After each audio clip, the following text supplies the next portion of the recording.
Hello, welcome to this grammar section on modal verbs. Here we have a list of several general features characterizing modal verbs. Let's see. Modal verbs cannot be used in an infinitive form. Neither can they be used in a continuous form.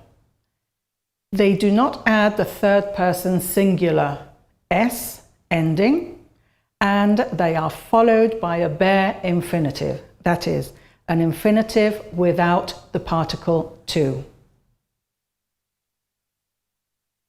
Let's see how to express ability. We can use the verbs can or to be able to.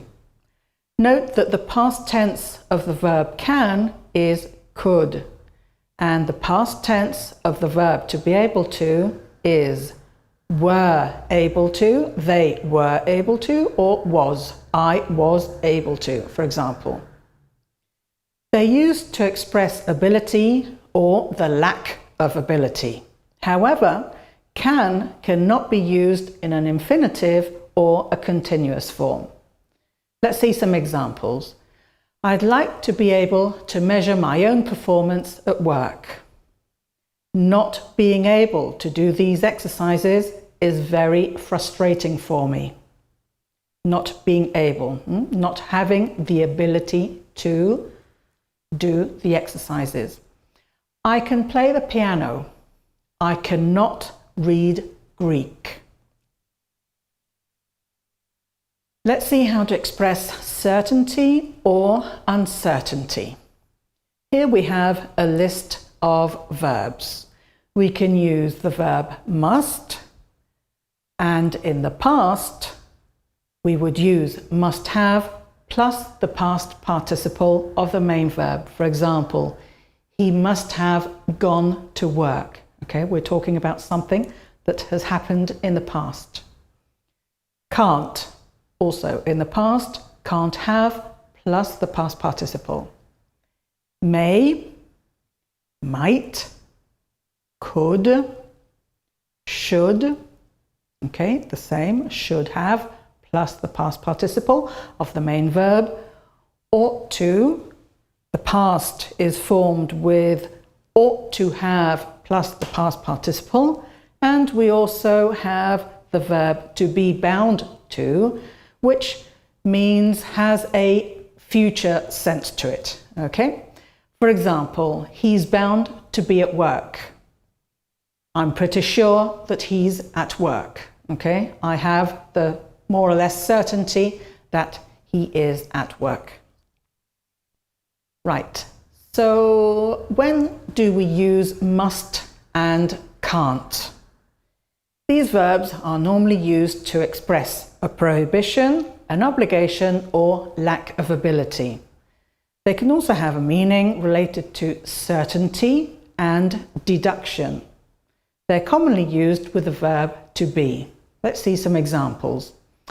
She must be here because I have seen her car parked near the pub where we used to meet. Okay, so that's a deduction. I think that she is here because there is evidence. She must be here. That can't be my brother. He wasn't going to come with them. Okay, I think that that is not my brother because I have previous information telling me that he was not going to come with them. Let's see. May, might, and could are used to express uncertainty and possibility. But note that the verb could is not used in the negative form in this context.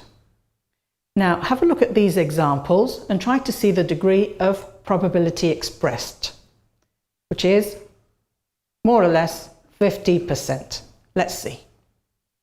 They could come to class, but tomorrow they have an exam and they told me they want to stay at home to study there. Okay? They could, but they won't. She may arrive tomorrow because I heard that she would try to get on that flight. She may. There's a certain amount of probability that she will arrive tomorrow. You might pass, but you know that you have to work very hard, okay? You probably will pass, but you have to work harder. Should and ought to convey certainty, although they can also express obligation, advice, and we can use them to give an instruction. Let's see some examples. My brother should be in class right now.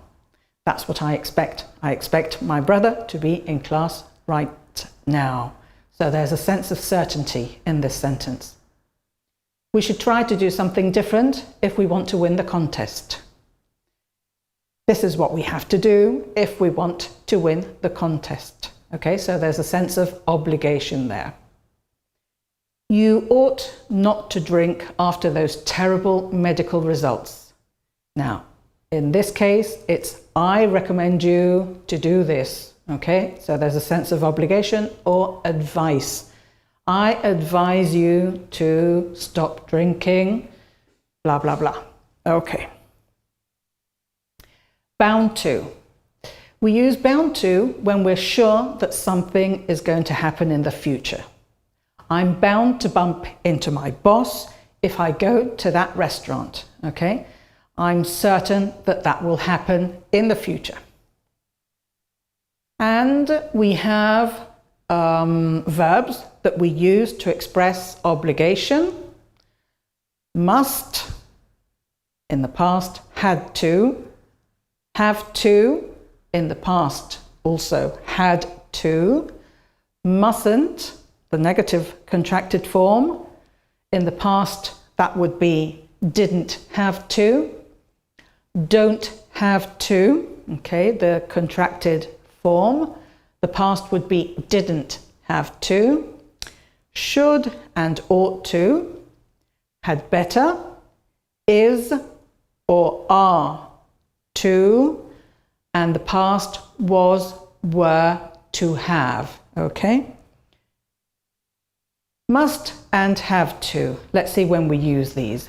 Both of these verbs express obligation, but must is used to express a stronger obligation, whereas have to is used for situations in which something is necessary. For example, we can say, she must work harder if she doesn't want to be fired. Okay? So that's an obligation. If she does not work harder, she will be fired. I have to pick up my new glasses. I'll try to go as soon as I can. Okay? I have to do this. It's necessary for me to do this. Okay? Now, let's continue. Mustn't and don't have to. Let's see. Mustn't is used to express prohibition, whereas don't have to is used when we mean that there is a lack of obligation to do something.